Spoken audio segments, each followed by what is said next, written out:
Então, nesse módulo, na unidade 4, né, aqui nós estamos trabalhando a unidade 4, né, só para recapitular, unidade 4, estamos mais para lá do que para cá, né, na verdade nós estamos na metade. E nós trabalhamos lá com operações com taxas, né, em alguns livros, alguns manuais de matemática financeira, vocês vão ver um, um capítulo lá de inflação, né, trabalhando com inflação, correção monetária em matemática financeira, certo? Então é um capítulo comum aí dentro dos manuais, tá? Esse livro, esse material no nosso livro, só lembrando que é a unidade 7, ok? Então lá no livro, né? Isso aqui na apostila, né? Vamos colocar a apostila aqui. Pá, pá, pá. Então na nossa apostila, tá? A nossa apostila é a unidade 7. Para nós aqui é a unidade 4. E, só que lá na apostila são poucas páginas, viu, gente? Eu não lembro, mas é no começo ali, são poucas páginas que a gente vai utilizar. Por quê? Porque ele mostra alguns exemplos da correção monetária dentro do contexto de amortização e sistemas de amortização de empréstimos, de planilhas de empréstimo. A gente não chegou lá ainda, certo?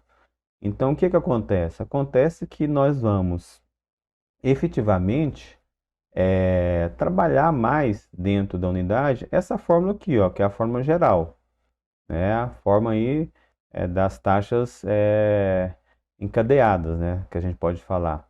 Então, assim, essa fórmula geral você vai ver de repente apresentada de outra forma.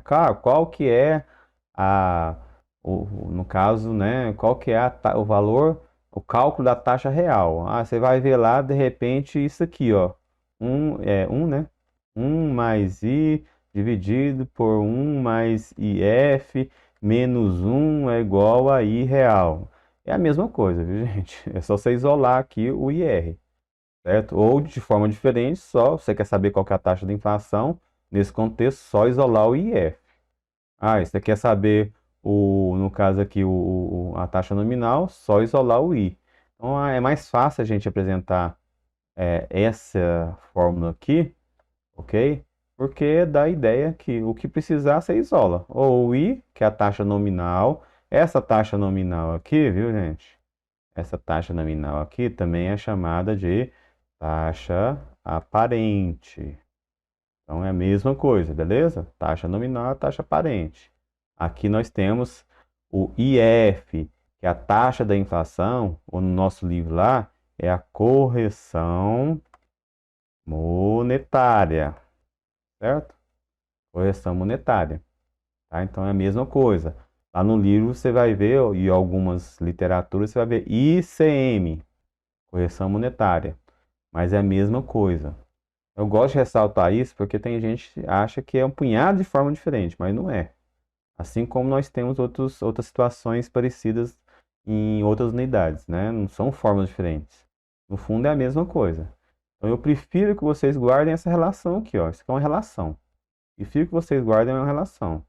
É uma relação que faz todo sentido, né, gente? Porque a taxa de juros, quando a gente fala que vai incidir juros sobre os juros, o que você tem que fazer? Olha, você tem que somar um mais a taxa de juros total, né? A taxa de total nada mais é do que a taxa de juros num período que multiplica a taxa de juros mais num período 2 e assim por diante. Né? É uma acumulação de taxas. E N, né? Até o período N. A acumulação de taxas. Por que você soma um? Ó, porque com operação de taxa, guarda isso, viu, gente? Operação de taxa. Aí, no caso aqui, eu vou até fixar aqui, viu? Vou até fixar aqui, ó. Para operar taxa, lembre sempre disso. Para operar, operacionalizar, né? Vamos falar mais certo. Operacionalizar. Aí, quando eu falo operacionalizar, fazer continhas, né? Vamos falar no popular mesmo. Fazer continhas com taxa, né? Fazer continhas. Tá? Sempre lembre disso. Soma um, soma um, faz as contas que tem que fazer, tira 1. É sempre assim, essa é a lógica. Se você lembrar disso, você vai resolver muitos problemas com operações com taxa. E não só aqui nessa unidade, na unidade 4, mas nas unidades também que já passamos, né, e que vamos passar ainda. Eu sempre lembro disso. Ah, quando eu vou jogar o fórmula e da taxa equivalente. É isso. Soma 1, faz as contas, tira 1. Ok? Por quê? Porque como a gente tem a taxa, né, geralmente, quase sempre, uma taxa entre 0 e 1, alguma coisa entre 0 e 100%, e a gente usa isso né, na forma unitária, 0,10, 0,01, né, 0,01. Aí, como é juros sobre juros, você tem que levar ao expoente, né, a um expoente qualquer. Se você levar, né, um número entre 0 e 1 a um expoente, ele vai diminuir em vez de aumentar, né? Ele vai diminuir em vez de aumentar. Então, por isso que você soma 1 antes, certo? Então, a ideia sempre é essa, tá? Então, lembre disso aqui que vocês vão resolver muita das contas da vida de vocês, né? Não só aqui na matemática financeira, mas quando precisar achar um valor relativo, né? Os valores relativos são muito fáceis de entender. É por isso que o gestor, o administrador, o economista gosta tanto de taxas, porcentagens, que ajuda a normalizar a comparabilidade, né? Se torna tudo igual. Ganha uma taxa de retorno de 18%. 18% sobre o quê? Não importa, 18% sobre o que você investiu, certo? Então, trabalhar com taxas, variações de um período para outro, é do ser humano. As comparabilidades de desempenho, de performance, quase sempre, na maioria das vezes, são de forma relativas, em relação ao benchmark, em relação ao período anterior, ok? Em relação ao outro investimento que possa ser comparável. Quase sempre é assim. Aí eu estou falando não só também em economia, em gestão, em toda a ciência de uma forma geral. Então, a ciência, de uma forma geral, precisa de benchmarks, né? Precisa de situações que devem ser ideais, precisa de, né, comparações ideais e você compara sempre o resto com aquilo que é ideal. Então, a taxa ajuda a gente a fazer um pouco disso, né? Comparar, no nosso contexto aqui, como a gente está falando de investimentos, comparar investimentos, ativos, rentabilidades, como a gente está falando de empréstimo, né? Custo, comparar o custo do empréstimo e assim por diante. Beleza? Então lembre disso, lembre dessa questão aqui, né? E a fórmula que a gente precisa, né, a relação que a gente precisa guardar é essa. Guarde essa relação, precisa guardar todas as fórmulas. A fórmula para o I, a fórmula para o IF ou o ICM, né? A fórmula para o IR, não precisa guardar não. Guarda só isso aqui, beleza? Então, sim, quando eu falo para você que não tem que se fixar todo o conteúdo da unidade 7 da apostila, né? Para nós aqui a nossa unidade 4, eu falo para você o seguinte, dá especial atenção efetivamente quando tem a discussão lá de taxa aparente e taxa real, ok? É isso que nós vamos focar, tá? Então, na relação entre taxa aparente e taxa real. Quando eu falo em operações com taxas, tá? Quando eu falo operações com taxas, é isso que eu estou falando, beleza? É isso que eu estou falando. Por quê? Porque lá vocês vão ver a discussão da formação da inflação. Vocês vão ver a discussão lá de como eu formo, né, como eu calculo os índices de preço, ok? Você vai ver essa discussão lá, não só na nossa apostila, não só na nossa apostila, você vai ver também em outros livros de matemática financeira, em outras bibliografias.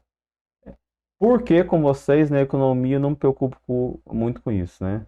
Aí, gente, eu acho que um dos principais fenômenos econômicos que vocês estudam em economia, né, no curso de economia, é a inflação, né? Então, assim, eu não vou ensinar para vocês como que calcula a inflação, não vou ensinar para vocês o que que é inflação, como forma a inflação, porque vocês estão fazendo curso de economia, ok?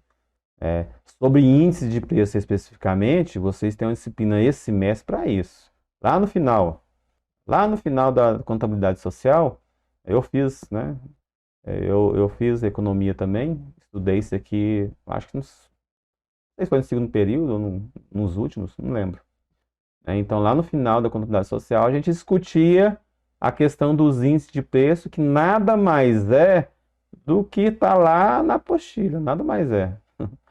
Nada mais é do que na questão lá de você calcular o índice de preço numa base 100, por exemplo, numa base 1000 que seja, não importa. E a partir daí você vai, né, computando e calculando os preços médios e variando de 101, 105, e a partir daí a variação é a taxa de inflação, é a taxa de variação do preço. Então, o que vocês vê lá no começo, né, da discussão nossa da apostila sobre índice de preço, não se preocupe, né, porque vocês têm um curso e- específico para isso, que é a contabilidade social. A discussão que eles fazem lá inicialmente do que é a inflação, como que formam os índices de preço, né, como que é a lógica do IPCA, né, do IGC, enfim, de tantos outros índices de preço que existem, né. Isso vocês vão saber quando formar a economia, ou se já não sabe, né? Porque, se não me engano, no curso introdutório de vocês, Introdução à Economia, a gente vê alguma coisinha para não ficar, né, no vão durante tanto tempo. Se não me engano, lá na Introdução à Economia a gente vê alguma coisinha ainda. Inclusive, vocês trabalham na comunidade social lá a questão do número índice, né? Números índice, que em essência é a mesma coisa. Certo? Número índice, o que que é um índice inflator, deflator. Então, isso eu não me preocupo tanto, tá? Inclusive, viu, gente? Inclusive, esse tipo de questão, por exemplo, não cai na avaliação, certo? Então, a nossa avaliação, nosso foco, principalmente com vocês aqui da economia, certo? Principalmente da economia, é nessa relação aqui.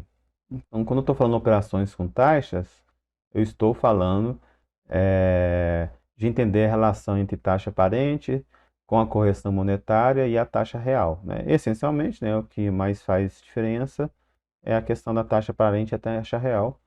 E a ideia é que devido à inflação que existe naturalmente na economia, a gente não tem que preocupar só com a taxa nominal. Uma coisa é você falar que ganhou 10% ao ano de uma rentabilidade, né? Outra coisa é a informação que você ganhou 10% ao ano de rentabilidade, mas a inflação naquele ano foi 12%. Então, se for pensar bem, você teve, né, uma perda real, ok? Então, você ganhou 10%, mas tudo que você poderia comprar com dinheiro no começo do ano, né, vale 12% mais caro. Então, na verdade, o que está acontecendo aí? Você está perdendo poder de compra. Então, essa perda de poder de compra deve estar embutida, né? Aí a gente inclui a inflação para isso, deve estar embutida no cálculo da sua rentabilidade. Deve estar embutida no cálculo do custo do empréstimo. Então, essa que é a ideia que nós vamos passar para vocês aqui nessa unidade.